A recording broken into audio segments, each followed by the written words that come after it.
மருதூர் கிராமமும் மாசானம் வள்ளி ஜோடியும். பச்சை பசேல்னு வயல்வெளிகள், குழு குழுன்னு வீசுற காத்து, காலையில கேக்குற பறவைகளோட சத்தம். இதுதான் மருதூர் கிராமம். இந்த ஊர்ல இருக்கிற ஒரு குட்டி ஓட்டு வீட்டுலதான் நம்ம மாசானமும் அவரோட மனைவி வள்ளியும் வாழ்ந்துட்டு வர்றாங்க. மாசானம் ரொம்ப வெள்ளந்தியான குணம், ஆனா கொஞ்சம் சோம்பேறி. நாளைக்கு பாத்துக்கலாம் என்கிறதுதான் அவரோட தாரக மந்திரம். வள்ளி சுறுசுறுப்பின் மொத்த உருவம். மாசானத்தை திட்டிட்டே இருந்தாலும் கணவர் மேல உசிரியே வச்சிருக்காங்க. ஒரு நாள் விடியற் காலை, கொக்கரக்கோவோ சேவல் கத்துது. வள்ளி சரசரவனை எழுந்து வாசல் தெளிச்சு கோலம் போட்டு அடுப்புல சுடிச்சுட காப்பி போட்டுட்டு வர்றாங்க. ஆனா நம்ம ஆசானம் போர்வையை உச்சி வரைக்கும் இழுத்து மூடிட்டு குரட்டை விட்டு தூங்கிட்டு இருக்காரு. வள்ளி, ஏங்க ஏங்க எழுந்துறீங்க, சூரியன் உச்சி மண்டைக்கு வரப்போகுது. இன்னைக்கு காலத்துல வயலுக்கு போய் தண்ணி பாய்ச்சணும்னு நேத்து தானே சொன்னீங்க, எந்திரிங்க. மாசானம் போர்வைய லேசா விளக்கி ஒரு கண்ணை மட்டும் திறந்து பாக்குறாரு. மாசானம், ஏன் வள்ளி, இன்னைக்கு ஏனோ வானம் ஒரு மாதிரியா இருக்கு, மழை வர்ற மாதிரி இருக்குல்ல. இன்னைக்கு ஒரு நாள் மட்டும் தூங்கிட்டு நாளைக்கு 2 மடங்கா வேலை செய்யறேனே. வள்ளி இடுப்பில் கை வைத்துக்கொண்டு, மழையாவது மொட்டையாவது, வானம் நல்லா மொட்டை வெயில் அடிக்குது. ஒழுங்கா எந்திரிச்சு காபிய குடிச்சிட்டு வயலுக்கு கிளம்புங்க. இல்லைன்னா இன்னைக்கு மதியம் உங்களுக்கு சோறு கிடையாது, வெறும் கஞ்சிதான். சோறு கிடையாது என்ற வார்த்தையை கேட்டது மாசானம் பதறி அடித்து எழுந்து உட்காருகிறார். சாப்பாடுனா நம்ம ஆளுக்கு அவ்வளவு சிறு. காப்பியை குடித்துவிட்டு மாசானம் சோம்பல் முறித்து கொண்டே வயலுக்கு கிளம்புகிறார். கையில் மண்வெட்டியை பிடித்துக் கொண்டு வாய்க்கால் வரப்பில் நடக்கும்போது அவருக்குள் ஒரு பாட்டு ஓடுகிறது. வயலில் வேலை செய்து கொண்டே மதிய உணவிற்காக காத்திருக்கிறார். மதியமானதும் தூரத்துல வள்ளி தலையில் குடியை வைத்துக் கொண்டு வருவதை பார்த்து மாசான முகத்தில் 1000 வாட்ஸ் பல்ப் எரிகிறது.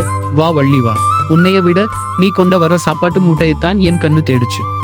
வள்ளி சிரித்து கொண்டே, உங்களுக்கு எப்பவும் சாப்பாட்டு மேலதான் கவலை.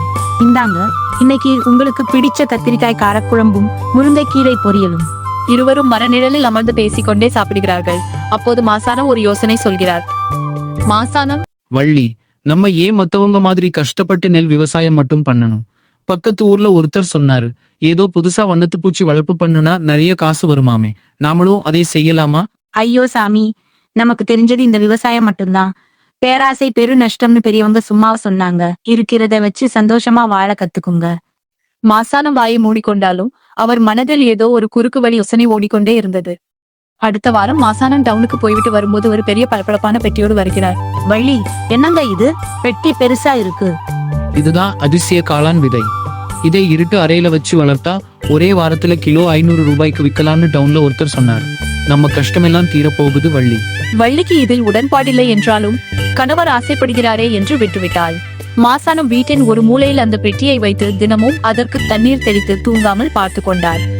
ஆனால் ஒரு வாரம் கழித்து பார்த்தபோது அந்த பெட்டியில் காளானும் வரவில்லை, ஒரு மண்ணும் வரவில்லை. அது வெறும் போலி விதை.